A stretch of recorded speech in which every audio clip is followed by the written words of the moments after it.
ఇప్పుడు ఇది చూడండి, జీ ఎంటర్టైన్మెంట్ ఓనర్ అయిన సుభాష్ చంద్ర గోయంకా ఫ్యూ ఇయర్స్ బ్యాక్ వరకు ఒక చాలా మంచి షో రన్ చేసేవారు.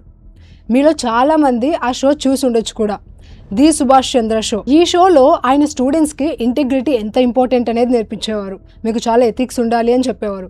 అక్కడ ఎథిక్స్ గురించి చాలా పెద్ద పెద్ద లెక్చర్స్ కూడా ఇచ్చేవారు. आज का विषय ऑनेस्टी और एथिक्स. क्या भारतवर्ष में, हिंदुस्तान में या एशिया में, वर्ल्ड में क्या हम उनको खो रहे हैं या चल रहा अच्छा हमारे एथिक्स बरकरार हैं? కానీ రీసెంట్లీ ఒక ఇన్సిడెంట్ జరిగింది. అది వింటే మీరు కొంచెం నవ్వుతారు, అలాగే కొంచెం పరేషాన్ కూడా అవుతారు. జీ ఓనర్ అయిన Subhash Chandra గోయంకాని SEBI Indian market నుంచి 1 year పాటు బ్యాన్ చేసింది. అదే టైంలో 60 lakh rupees ఫైన్ కూడా వేసింది. అసలు అలిగేషన్ ఏంటి? Securities and Exchange Board of India has put restrictions on Zee Entertainment Enterprises, its promoters Puneet Goenka and Subhash Chandra from accessing the securities market. తమ సొంత కంపెనీ ఇన్వెస్టర్స్ తో fraud చేసినట్టు allegation ఉంది. ఈ న్యూస్ బయటకు వచ్చిన వెంటనే జీ ఎంటర్టైన్మెంట్ స్టాక్ ఒక్క రోజులోనే 13% పడిపోయింది. ఓవరాల్గా లాస్ట్ ఫ్యూ డేస్లో ఇది ఆల్రెడీ 17 to 18% వరకు పడిపోయింది. ఇప్పుడు ఈ కేసుని మీరు చూస్తే మీరు చాలా షాక్ అవుతారు, నవ్వు కూడా ఆపుకోలేరు. ఎందుకంటే ఇండియాలో రీసెంట్లీ లాంటి ఒక స్ట్రేంజ్ సిచ్యువేషన్ నడుస్తుంది. లైక్ ఫ్యూ డేస్ బ్యాక్ ఒక న్యూస్ వచ్చింది, ఇండియన్ రైల్వేస్కి చెందిన లక్షల రూపాయల విలువైన బెడ్షీట్స్, బ్లాంకెట్స్ కనిపించకుండా పోతున్నాయని న్యూస్ వచ్చింది. తర్వాత గవర్నమెంట్కి చెందిన డబ్బు చాలా బ్యాంక్స్ నుంచి కనిపించకుండా పోతుందని కూడా న్యూస్ వచ్చింది. కానీ ఒక ల్యాండ్ మొత్తం కనిపించకుండా పోయిందని మీరు ఎప్పుడైనా విన్నారా? ఇవాల్టి జీ ఎంటర్టైన్మెంట్ స్టోరీ కూడా ఇలాంటిదే. మేము ఈ కేసుని రీసెర్చ్ కోసం తీసుకున్నప్పుడు we were so shock. Like SEBI report చదివాము, it was almost 150 page report. దాన్ని చూసిన తర్వాత as I said we were so shock. అసలు ఏం జరుగుతుందో చూసి ఆశ్చర్యపోయాం, అలాగే నవ్వం కూడా కంట్రోల్ చేసుకోలేకపోయాం. ఈ మొత్తం కేస్ స్టడీ ఇలాగే ఉంటుంది. ఇమాజిన్ చేసుకోండి, మీరు ఒక ఆడిటర్, ఒక $1 million బిజినెస్కి మీరు auditor. Company books, balance sheet వంటివి ఆడిట్ చేస్తున్నప్పుడు కంపెనీ దగ్గర ఒక చాలా పెద్ద అసెట్ ఉందని మీకు తెలుస్తుంది. అసెట్ అంటే ఒక ప్రీమియం ల్యాండ్. అది కూడా ఎక్కడుందంటే హైదరాబాద్లోని జూబ్లీ హిల్స్ ఏరియాలో. జూబ్లీ హిల్స్ పేరు మీరు వినే ఉంటారు, ఎందుకంటే అక్కడ చాలా పెద్ద యాక్టర్స్, యాక్ట్రెసెస్ ఉంటారు, అలాగే చాలా మంది బిగ్ బిజినెస్ ఓనర్స్ కూడా అక్కడే ఉంటుంటారు. అక్కడ ల్యాండ్ కూడా చాలా ఎక్స్పెన్సివ్గా ఉంటుంది.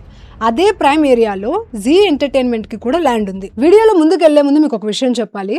మీరు స్టాక్ మార్కెట్లో ఇన్వెస్ట్ చేయాలనుకుంటే ఒక గుడ్ డీమ్యాట్ అకౌంట్ ఉండడం చాలా ఇంపార్టెంట్. ప్రస్తుతం మార్కెట్లో చాలా బ్రోకర్స్ అవైలబుల్గా ఉన్నారు. కానీ సింపుల్గా ఈజీ టు యూస్ ప్లాట్ఫామ్ ద్వారా మీ డీమ్యాట్ అకౌంట్ ఓపెన్ చేయాలనుకుంటే మీరు లెమన్ని కన్సిడర్ చేయొచ్చు. లెమన్లో మీరు మీ డీమ్యాట్ అకౌంట్ని డిజిటల్లీ ఓపెన్ చేసుకొని స్టాక్ మార్కెట్లో ఇన్వెస్టింగ్ స్టార్ట్ చేయొచ్చు. మీరు ఇప్పటి వరకు డీమ్యాట్ అకౌంట్ ఓపెన్ చేయకపోతే మన డిస్క్రిప్షన్లో ఉన్న లింక్ ద్వారా లెమన్లో మీ డీమ్యాట్ అకౌంట్ ఓపెన్ చేసుకోండి. Let's get in to the topic. ఇప్పుడు కంపెనీని ఆడిట్ చేస్తున్నప్పుడు బిగ్ 4లో ఒకటైన డెలాయిట్ వీళ్ళ ఆడిటర్గా ఉంది. అప్పుడు ఆడిటర్ అడిగారు, ఈ ల్యాండ్ మీ కంపెనీదే కదా, చాలా పెద్ద ల్యాండ్, చాలా ప్రైమ్ లొకేషన్లో ఉంది, చాలా ఎక్స్పెన్సివ్ ల్యాండ్ కూడా, దీనికి సంబంధించిన డాక్యుమెంట్స్ ఇవ్వండి అని. దానికి మేనేజ్మెంట్ ఇచ్చిన ఆన్సర్ చాలా షాకింగ్గా ఉంది.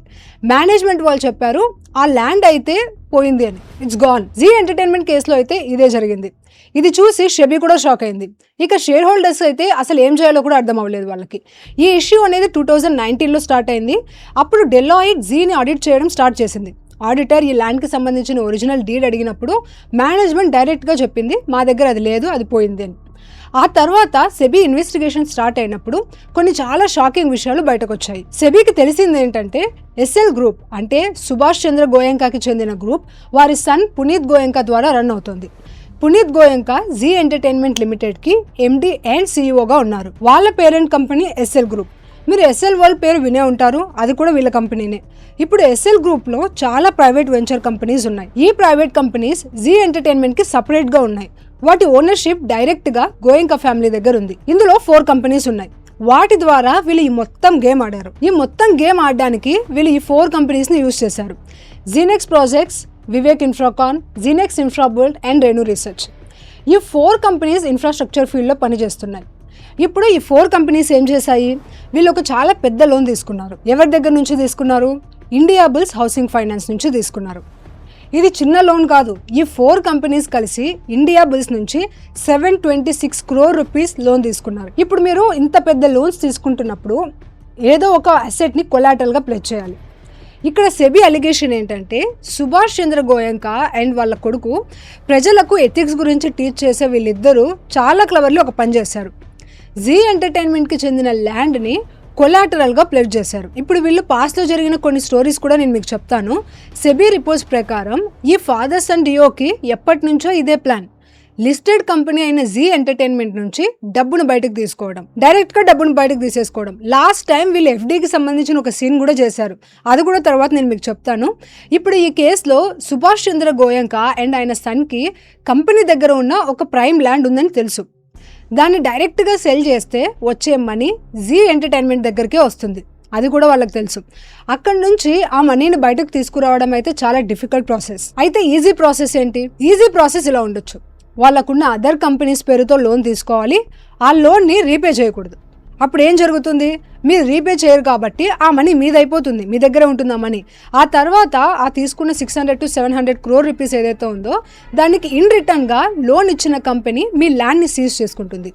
అయినా ఆ ల్యాండ్ జీ ఎంటర్టైన్మెంట్ది. జీ ఎంటర్టైన్మెంట్ ఒక పబ్లిక్ కంపెనీ కాబట్టి సీజ్ చేయడం కూడా కష్టం ఆ బ్యాంక్కి. కాబట్టి మీ పాకెట్ నుంచి ఏం పోతుంది? ఏమీ పోదు. So it's a win win situation. ఈ ప్లానింగ్తో వీళ్ళు ఈ మొత్తం ప్లాన్ చేశారు.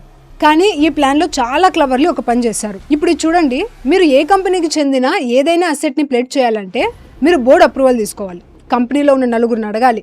కానీ వీళ్ళు అలాంటిది ఏమీ కూడా చేయలేదు, డైరెక్ట్గా ఇచ్చేశారు. ఆ తర్వాత ఈ సీక్రెట్ 2018 అగ్రిమెంట్ బయటకు వచ్చినప్పుడు అందరికీ తెలిసింది ఏంటంటే సుభాష్ చంద్ర గోయంకా December 27, 2018న తానే స్వయంగా India bulls housing finance Hyderabad ఆఫీస్కి వెళ్ళారు. అక్కడ జీకి ఆథరైజ్డ్ సిగ్నేటరీగా ఆయన తన సిగ్నేచర్ కూడా ప్రొవైడ్ చేశారు. అండ్ వాళ్ళ జూబ్లీ హిల్స్ ల్యాండ్ని ప్లెడ్జ్ చేశారు. సెబీ ఇన్వెస్టిగేషన్ చేసినప్పుడు వీళ్ళు బోర్డ్ అప్రూవల్ కూడా తీసుకోలేదని తెలిసింది. ఆ తర్వాత సెబీ లోన్ తీసుకున్న 4 కంపెనీస్ డేటాని ఎగ్జామిన్ చేసింది. అప్పుడు తెలిసింది ఏంటంటే ఈ 4 కంపెనీస్ 100% ఎస్ఎల్ హోమ్ ప్రైవేట్ లిమిటెడ్కి ఓన్డ్ కంపెనీస్. ఇప్పుడు జనరల్లీ క్లవర్ పీపుల్, ఇలాంటి అతి తెలివైన వాళ్ళు ఏం చేస్తారంటే కంపెనీస్ ఓనర్షిప్ స్ట్రక్చర్ని సింపుల్గా ఉంచరు, చాలా కాంప్లెక్స్గా చేసేస్తారు. ఒక కంపెనీని ఇంకొక కంపెనీ ఓన్ చేస్తుంది, ఆ కంపెనీని ఇంకొకరు, ఆ కంపెనీని ఇంకొకరు ఓన్ చేస్తారు, చివరికి అల్టిమేట్ ఓనర్ ఇంకొకరు ఉంటారు. ఇక్కడ కూడా ఓనర్షిప్లో చాలా లేయర్స్ ఉన్నాయి. ఇక ఫైనల్ ఓనర్స్ ఎవరంటే miss Sushila Goenka and SL international limited. అంటే అల్టిమేట్లీ చూస్తే ఈ బిజినెసెస్ అన్నీ గోయంకా ఫ్యామిలీకి చెందినవే. ఈ రెడ్ ఫ్లాగ్స్ని డెలాయిట్ తన 2019 రిపోర్ట్లో కూడా హైలైట్ చేసింది. ఒరిజినల్ డీడ్ కంపెనీ దగ్గర అసలు అవైలబుల్ లేదని రిపోర్ట్ చేసింది. కానీ తర్వాత లోన్ ప్రాపర్లీ రీపే కాకపోవడంతో ఇండియా బుల్స్ హౌసింగ్ ఫైనాన్స్ కోర్టుకి వెళ్ళింది. ఈ ల్యాండ్ని వీళ్ళు ప్లెడ్జ్ చేశారని చెప్పింది. అలాగే కోర్టుని రిక్వెస్ట్ కూడా చేసింది, మా పర్మిషన్ లేకుండా ఈ ల్యాండ్ని సెల్ చేయకుండా ఆర్డర్ ఇవ్వాలి అని. ఎందుకంటే ఈ ల్యాండ్కి అగెన్స్ట్గానే కదా మేము లోన్ ఇచ్చాము అని చెప్పింది. ఇంట్రెస్టింగ్గా ఈ కేసు ప్రస్తుతం కోర్టులో నడుస్తుంది. ఇప్పుడు జనరల్లీ ఏం జరుగుతుందంటే ఇలాంటి విషయాలు జరిగినప్పుడు, కోర్ట్ మ్యాటర్స్ ఉన్నప్పుడు, ఏవైనా కానీ ఇలాంటి ఇష్యూస్ జరుగుతున్నప్పుడు మీరు ఎక్స్చేంజెస్కి ఇన్ఫామ్ చేయాలి. ఎక్స్చేంజెస్కి అంటే BSE అండ్ NSEకి ఇన్ఫామ్ చేయాలి. అలాగే మీ షేర్ హోల్డర్స్కి కూడా ఇన్ఫామ్ చేయాలి. మా కంపెనీపై ఇలాంటి కేసు నడుస్తోంది అని చెప్పాలి వాళ్ళకి. కానీ వీళ్ళు అలాంటిది కూడా ఏమీ చేయలేదు. పునీత్ గోయంకాపై ఫస్ట్ ఎంక్వైరీ స్టార్ట్ అయినప్పుడు ఆయన క్లియర్గా చెప్పారు, అలాంటి విషయం ఏమీ కూడా లేదు, మేము ఏ ల్యాండ్ కూడా ఇంకేదైనా కూడా ప్లెడ్జ్ కూడా చేసింది లేదు అని. ఆ తర్వాత మ్యాటర్ సుభాష్ చంద్ర గోయంకా దగ్గరకు వచ్చింది. అప్పుడు ఆయన చెప్పారు, ఆయన సింపుల్గా చెప్పారు, నేను హైదరాబాద్కి ఎప్పుడు వెళ్ళింది కూడా లేదు, నేను ఏ సైన్ కూడా చేసిందే లేదు అని. కాబట్టి దీని గురించి మమ్మల్ని అడగండి, అసలు ఏం జరుగుతుందో కూడా మాకు తెలియదు. చివరికి ఆయన ఇలా కూడా చెప్పారు, నా వయసు కూడా అయిపోయింది, 5 to 6 years బ్యాక్ ఏం జరిగింది ఏం జరగలేదు అనేది కూడా నాకు గుర్తులేదు అని. ఇలా ఈ కారణాలన్నీ చెబుతూ సెబీ మమ్మల్ని పనిష్ కూడా చేయలేదని కూడా చెప్పారు. ఎందుకంటే ఒకటి, ఇది రిలేటెడ్ పార్టీ ట్రాన్సాక్షన్ కాదు, మరొకటి తనకు ఈ విషయాలు గుర్తు కూడా లేవని చెప్పారు. కానీ ఇంత విషయం బయటకు వచ్చిన తర్వాత సెబీ యాక్టివ్ అయింది. వీళ్ళు చాలా పెద్ద గందరగోళం ఏదో చేశారు అని సెబీ కనిపించింది. ఇక కంపెనీలో ఉన్న పూర్ షేర్ హోల్డర్స్కి ఏం చేయాలో కూడా అర్థం కాలేదు. ఇక్కడ ఒక ఇంట్రెస్టింగ్ కోఇన్సిడెన్స్ కూడా ఉంది, అది కూడా మీరు చూడండి. 2018లో ఈ ల్యాండ్ని ప్లెడ్జ్ చేశారు కదా, అదే ఇయర్ తర్వాత అప్పటి వరకు కంపెనీకి మెయిన్ ప్రమోటర్స్గా ఉన్న వాళ్ళు జీ ఎంటర్టైన్మెంట్ని డైరెక్ట్గా ఓన్ చేయలేదు. ఎస్ఎల్ గ్రూప్కి చెందిన డిఫరెంట్ కంపెనీస్ ద్వారా మరియు మరో 2-3 కంపెనీస్ ద్వారా ఓన్ చేసేవారు. ఆ తర్వాత నెక్స్ట్ ఇయర్ నుంచే మీరు చూడొచ్చు, వీళ్ళు తమ స్టేక్ని తగ్గించడం స్టార్ట్ చేశారు. 2019లో అది 38%కి వచ్చింది. తర్వాత ఇయర్లో అది డైరెక్ట్గా 4%కి పడిపోయింది. అప్పుడు క్వశ్చన్ ఏంటంటే ఈ ఓనర్షిప్ ఎవరి దగ్గరికి వెళ్ళింది? ఈ మొత్తం ఓనర్షిప్ ని FIS కానీ DIS కానీ కొనలేదు. ఎందుకంటే ఈ విషయాలన్నీ పబ్లిక్ గానే ఉన్నాయి. మళ్ళీ వీళ్ళ గురించి రిపోర్ట్స్ వస్తూనే ఉన్నాయి. ఇక్కడ ఏదో తప్పు చేశారు, అక్కడేదో సస్పిషియస్ గా చేశారు అని. అందుకే నోబడీ వాజ్ ఇంట్రెస్టెడ్. చివరికి సాధారణ రీటైల్ ఇన్వెస్టర్స్ ఇక్కడ ట్రాప్ అవ్వడం స్టార్ట్ చేశారు. 2018లో ఈ కంపెనీలో 91,000 పబ్లిక్ షేర్ హోల్డర్స్ ఉన్నారు. కానీ ఆ తర్వాత వీళ్ళ నెంబర్ చాలా ఫాస్ట్గా పెరగడం స్టార్ట్ అయింది. 1 lakh, 2 lakh, 4 lakh పెరిగింది. అట్ ప్రెసెంట్ ఈ కంపెనీలో 6,20,000 రీటైల్ షేర్ హోల్డర్స్ ఉన్నారు. అల్టిమేట్లీ ఏ మనీ పోతున్నా, ఏ లాస్ జరుగుతున్నా ఆ లాస్ ప్రమోటర్స్కి మాత్రం రావడం లేదు. ఎందుకంటే వాళ్ళ స్టేక్ కేవలం 3 to 4% మాత్రమే ఉంది. సో అల్టిమేట్లీ లాస్ మొత్తం రీటైల్ షేర్ హోల్డర్స్కే వస్తుంది. ఇప్పుడు ఇక్కడ పెద్ద ట్విస్ట్ ఇంకా ఒకటి ఉంది. ఇక్కడ గోయంకాకి ఒక విషయం అర్థమైంది. ఇక్కడ నుంచి బయటపడే అవకాశం కూడా లేదని తెలిసిపోయింది. అన్ని చోట్ల వీళ్ళు పట్టుబడ్డారు. అప్పుడు సెబీని రిక్వెస్ట్ చేశారు ఈ మ్యాటర్ని సెటిల్ చేయమని. ఇప్పుడు సెటిల్ చేయడం అంటే ఏంటి? చాలా కేసెస్లో ఇలాంటి మ్యాటర్స్ ఉంటాయి. వాటిని మీరు సెబీతో డైరెక్ట్గా సెటిల్ చేసుకోవచ్చు ఒక ఫిక్స్డ్ అమౌంట్ పే చేయడం ద్వారా. కానీ జూన్ 2026లో వీళ్ళు సెబీ దగ్గర సెటిల్మెంట్ అప్లికేషన్ అయితే ఫైల్ చేసినప్పుడు ఈ మ్యాటర్ని క్లోజ్ చేయాలని అందులో రాశారు. ఒక ఫీ పే చేసి గిల్ట్ అడ్మిట్ చేయకుండా మ్యాటర్ని క్లోజ్ చేయాలని చెప్పారు. అంటే మేము ఏ మిస్టేక్ కూడా చేశామని అడ్మిట్ చేయడం లేదు, ఒక ఫీ పే చేసి బయటకు వెళ్ళిపోతామని. కానీ సెబీ ఈ అప్లికేషన్ని కంప్లీట్లీ రిజెక్ట్ చేసేసింది స్ట్రైట్ అవే. ఎందుకంటే మ్యాటర్ అనేది చాలా సీరియస్గా మారిపోయింది. ఆ తర్వాత ఫైనలీ సెబీ ఒక ఫైనల్ జడ్జిమెంట్ ఇచ్చింది. జీని సెక్యూరిటీస్ మార్కెట్ నుంచి 2 నెలల పాటు బార్ చేసింది. ప్రమోటర్ పునీత్ గోయంకా అండ్ సుభాష్ చంద్ర గోయంకాని సెక్యూరిటీస్ మార్కెట్ నుంచి, అంటే స్టాక్ మార్కెట్ నుంచి 12 months పాటు బ్యాన్ చేసింది. అలాగే 40 to 50 lakh రూపీస్ రేంజ్లో కొన్ని ఫైన్స్ కూడా విధించింది. ఇప్పుడు చాలా సార్లు సెబీ మ్యాటర్స్ని సెటిల్ చేస్తుంది. కానీ ఇలా జరగడం ఇదే ఫస్ట్ టైం కాదు. జీ ఇంతకు ముందు కూడా ఇలాంటి కళాఖండం ఒకటి చేసింది. వాళ్ళ ప్రీవియస్ కేసు అయితే దీనికంటే కూడా ఇంకా ఫన్నీగా ఉంటుంది. అదేంటో కూడా మీకు చెప్తాను. 2019లో ఏం జరిగిందంటే జీకి చెందిన 2 independent directors Subodh Kumar and Niharika Bora all of a sudden resign చేశారు. కేవలం వాళ్ళ రెసిగ్నేషన్తో స్టోరీ ఆగిపోలేదు. వాళ్ళ రెసిగ్నేషన్ లెటర్స్ అండ్ వాళ్ళు చెప్పిన రీజన్స్ బయటకు వచ్చాయి, సోషల్ మీడియాలో వైరల్ అయిపోయాయి. ఆ లెటర్స్లో సుభాష్ చంద్ర అండ్ ఆయన సన్ ఇద్దరూ కలిసి కంపెనీ నుంచి మనీ బయటకు తీసుకొని వాళ్ళ ప్రైవేట్ బిజినెసెస్లో పెట్టుకుంటున్నారని అందులో రాశారు. పర్సనల్ యూస్ కోసం ఆ మనీని యూస్ చేస్తున్నారని చెప్పారు వాళ్ళు. ఇప్పుడు చూడండి, గోయంకా ఫ్యామిలీకి మరో బిజినెస్ కూడా ఉంది. ఇలా వీళ్ళకి ఇంకా చాలా బిజినెసెస్ ఉన్నాయి. అందులో ఒకటి SL గ్రీన్ మొబిలిటీ. ఇప్పుడు SL గ్రీన్ మొబిలిటీకి బిజినెస్ గ్రో చేయడానికి లేదా ఏ పర్పస్కైనా మనీ అవసరమైంది. 200 crore రూపీస్ అవసరం వచ్చింది. మళ్ళీ వీళ్ళు 200 crore రూపీస్ లోన్ తీసుకున్నారు. ఎవరి దగ్గర నుంచి? ఆ టైంలో ఎస్ బ్యాంక్ నుంచి లోన్ తీసుకున్నారు. ఎస్ బ్యాంక్ కి సంబంధించిన మొత్తం మ్యాటర్ బయటకు వచ్చినప్పుడు ఎస్ బ్యాంక్ CEO అయిన రాణా కపూర్ జైలుకి వెళ్ళినప్పుడు చాలా మంది పెద్ద బిజినెస్ మెన్ ఆయన దగ్గర నుంచి పెద్ద లోన్స్ తీసుకున్నారని తెలిసింది. కొంత టిప్ ఇచ్చి లేదా బ్రైబ్ ఇచ్చి పెద్ద లోన్స్ తీసుకున్నారని బయటకు వచ్చింది. ఆ టైంలో జీ పేరు కూడా బయటకు వచ్చింది. అలా వీళ్ళు ఎస్ బ్యాంక్ నుంచి 200 crore రూపీస్ లోన్ తీసుకున్నారు. ఇప్పుడు కొలాటరల్ గా ఏం పెట్టుంటారు?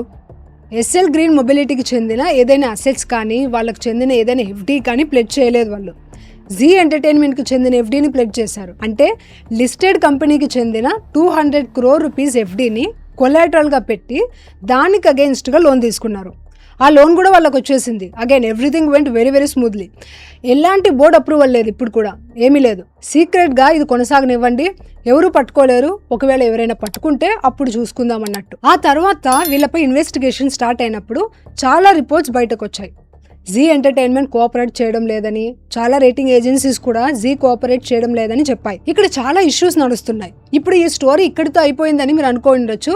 నో, స్టోరీ అనేది అసలు ఇప్పుడే స్టార్ట్ అవుతుంది. ఇప్పుడు సెబీ ఏం చెప్పిందంటే, మీరు జీ ఎంటర్టైన్మెంట్ నుంచి తీసుకున్న మనీ ఏదైతే ఉందో అది తిరిగి ఇచ్చేయండి. అసలు ఎవరి లోన్కైనా అగెయిన్స్ట్గా FD ఎలా ఇస్తారు అని. ఆ లోన్ని వాళ్ళు డిఫాల్ట్ చేశారు. అగైన్ ఈసారి కూడా అదే స్ట్రాటజీని యూజ్ చేశారు. ఆ 200 crore రూపీస్ జీ ఎంటర్టైన్మెంట్ నుంచి ఎస్ బ్యాంక్కి వెళ్ళిపోయింది. అసలు ఎస్ బ్యాంక్కి దానితో ఎలాంటి సంబంధం లేకపోయినా.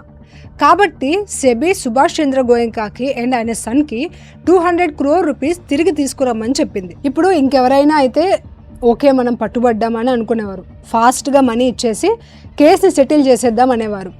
కానీ వీళ్ళు ఏం చేశారు? వీళ్ళు 200 crore రూపీస్ ఇవ్వాలి. అందుకే ఫస్ట్ ఏం చేశారు? జీ నుంచి కొంత మనీని లివింగ్ ఎంటర్టైన్మెంట్ అనే కంపెనీకి ట్రాన్స్ఫర్ చేశారు. అక్కడి నుంచి SL బిజినెస్ ఎక్సలెన్స్కి ట్రాన్స్ఫర్ చేశారు. అక్కడి నుంచి మరో 3-4 కంపెనీస్కి ట్రాన్స్ఫర్ చేస్తూ ఆ మనీ ఎస్ఎల్ గ్రీన్ అకౌంట్స్లోకి వచ్చింది. ఆ తర్వాత ఆ మనీ అలా తిరుగుతూ మళ్ళీ జీ ఎంటర్టైన్మెంట్ అకౌంట్లోకి వచ్చింది. జీ నుంచి స్టార్ట్ అయింది, మళ్ళీ జీతోనే ఎండ్ అయింది. అయితే వీళ్ళు ఏం చెప్పారు, చూడండి మేము ఇంకా ఈ మనీని తిరిగి ఇచ్చేసామని. కానీ అసలు వాళ్ళు ఏం చేశారంటే జీకి చెందిన మనీనే తీసుకున్నారు, వాళ్ళ ఓన్ ప్రైవేట్ కంపెనీకి ట్రాన్స్ఫర్ చేశారు.